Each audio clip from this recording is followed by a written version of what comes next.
Man, what an incredible journey the last 4 days have been. Even more than that, what an incredible journey it has been over the last several years that I have spent playing this game. Now, before we go any further, let me preface this by stating that this will be completely spoiler free. So if you haven't played Endwalker yet, don't worry, I got you covered.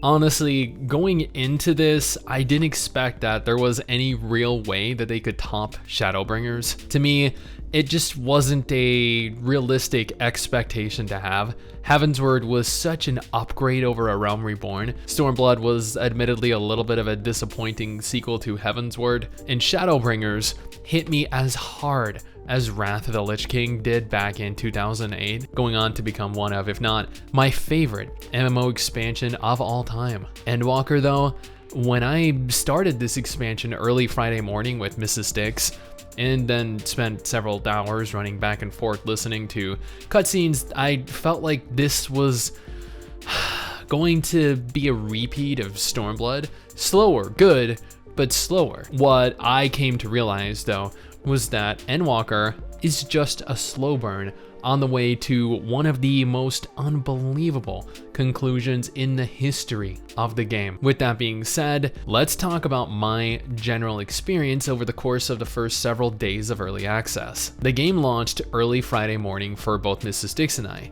So we woke up early, we set ourselves to log in, we were greeted by a queue of approximately 1,300 people. This wasn't bad, and we honestly expected pretty lengthy queues given that we play on Gilgamesh. After going for an hour walk and then coming back home, we were at around 300 people left in front of us in queue. So we went and showered, we came back, and shortly after we proceeded to log in. We then played for, 10 hours straight on Friday. There was absolutely no lag, there were no disconnects, zones were filled with an exorbitant number of players everywhere. Since I main warrior and MRSSTIX mains white mage, we never had queue times for any content in game. Overall, the first day went over without a single issue. Day 2, we woke up around 11:30 in the morning, we got out of bed at around noon, we went to log in and were greeted by a 7,000 player queue. Again, that was expected. That wasn't an issue. We were glad to go work out. We went to the grocery store. We got some stuff done for a few hours. Fast forward 3 to 4 hours later, we're at, I think it was around 1,700 players left in queue, and we get hit with an error 2002. We were kicked from the queue, we proceeded to log back in, and then we were greeted by a queue of over 7,000 again. At this point, I was frustrated, but MRSSTIX needed to get back into the game and continue playing, even if it meant that we played until 5 a.m. the next morning. So we re-queued. Several hours later, we get error 4004, then error 2002. And then at that point, we couldn't even connect to the game for the remainder of the evening. We were slightly irritated by this, for sure, but we chose to play during such a congested period, so that was our choice. This continued for part of Sunday and Monday, but after several hours of queuing repetitiously and getting repeated 2002 errors, we eventually made it in. Getting into the game proved to be a more challenging boss than any of the dungeons or trials. But once in game, again, it ran flawlessly. After getting into the game, I noticed that whoever was in charge of quest direction absolutely loved having you both escort your NPC scions around every single new region, unable to mount lest they cease following you, but also the quests that have you slowly stalk NPCs embracing your newfound powers of stealth, something that I actually came to realize that many people did not, in fact, possess. As chat was constantly spammed with, "I hate this quest," and "Why are there so many escort quests in Endwalker?" Personally, I will admit, I hated those quests. I know that escorting NPCs around gave valuable insight into the areas, the quests, and at times the NPCs' individual personalities, but being forced into those scenarios repeatedly definitely got to be a little trying after a time. Apart from those two quest types though, I can say that every single facet of Endwalker that I experienced at least was unbelievably high quality. There were so many emotional scenes between characters, both new and old. The new areas looked beautiful. Some of the new areas looked better than anything present in game up until this point actually. Unfortunately, as I main warrior, or tank in specific, I didn't get the opportunity to experience neither the new Sage nor the new Reaper classes. They both look highly appealing, sure, don't get me wrong, but I just hate healing in games, and playing DPS is a no-go for me, since as a tank, if I mess up a mechanic, I don't insta-die. So it leaves me room to make mistakes, and allows for me to recover from those mistakes without necessarily bringing down the group. I did get multiple new abilities on my warrior though, and I feel like they gave me back some of the self-sustain I had pre-Shadowbringers. I won't talk about the trials because you kinda need to experience those yourself. Suffice it to say though, the first one was a little difficult, clocking in at around 15 minutes to complete. The second trial took us about 45 minutes to complete, and the third trial took us approximately 18 minutes. Now, this is likely entirely dependent on your group more than anything else, as different players learn mechanics at different rates, but man, those were some absolutely sick encounters. Dungeons were more or less what you'd expected. Fun, interesting, and a struggle to get DPS to not stand in telegraphed AoE circles. And I know I said I wouldn't spoil anything pertaining to the story, but I do want to talk about it overall. This is a game that people play because of its story after all, right? As noted, it started off very slow. It took hours for it to pick up, and I was concerned for a little while because I saw no signs of it doing so. After several hours though, and more so, after making it, I don't know, about halfway through the game, it does a complete 180 and turns into such a deep, such a complex narrative. It takes you places you never thought you'd ever go. I mean this in the most complimentary way possible, but towards the end, it felt as though we were playing through a shonen anime, just one with a competent story. And I love shonen anime. I don't recall MRSSTIX ever crying like she did during Shadowbringers, but the emotion that you feel during this game, both happiness, sadness, is definitely triggered repeatedly.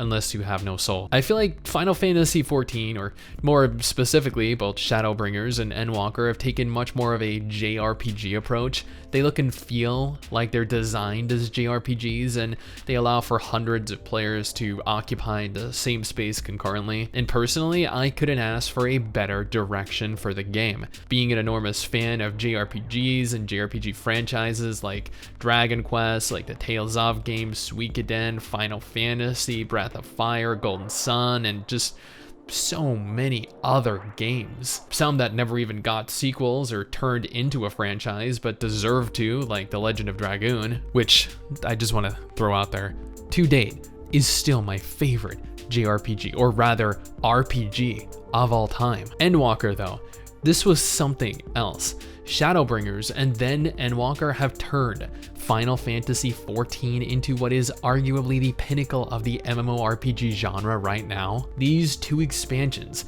have allowed for Final Fantasy XIV to take the crown from World of Warcraft as the most popular MMORPG online. It has proven that narratives in MMOs do not need to be absurdly convoluted, or, on the other side of the spectrum, absent altogether, that a story with a focus on a single hero can feature many heroes all occupying a world together, that you can become enthralled in an online game with online features and a focus on cooperative play. We've grown attached to so many characters in this game, Hoary Boulder and that one NPC that happens to be confused as to whether cucumbers are fruits or not.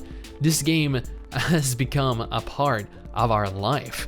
Something that MRSSTIX plays every single day, and has played every day for almost 2 years now. She has completed the majority of the extreme trials, the savage raids, and is working on finishing the final ultimate fights. I don't have the capacity for that anymore, given that I have a YouTube channel to work on full time every single day, and I just don't have the patience to dedicate to having to learn all of these different encounters. So I'm proud that she has achieved so much in what is arguably the first MMO she's ever tried to tackle competitively. Nevertheless, we play this game more often than any other, This has become to us the MMORPG, just as it has for many others. Seeing the large surge in popularity over the course of the last year has been ridiculous. I know that's partly in response to the criticism that ActiBliz received and people's frustration with WoW. Thankfully, Final Fantasy XIV is probably the closest quality title that you can get to WoW,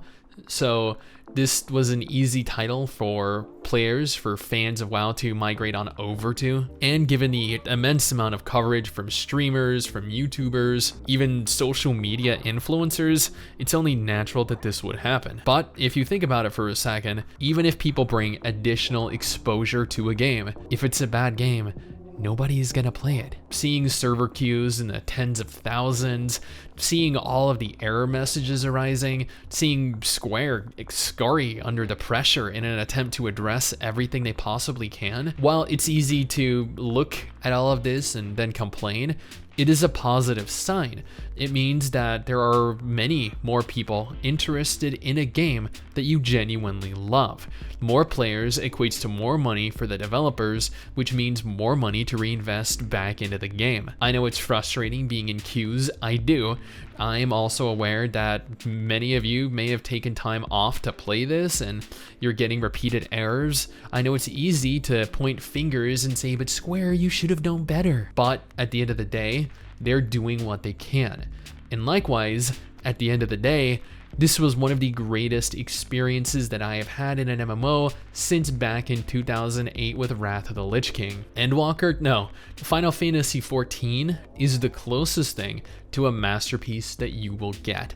Endwalker is an incredible expansion and a fantastic follow-up to Shadowbringers. I never expected to be as satisfied as I am by the end of the expansion, but man, Square, color me impressed. Someday soon, I'm gonna make it.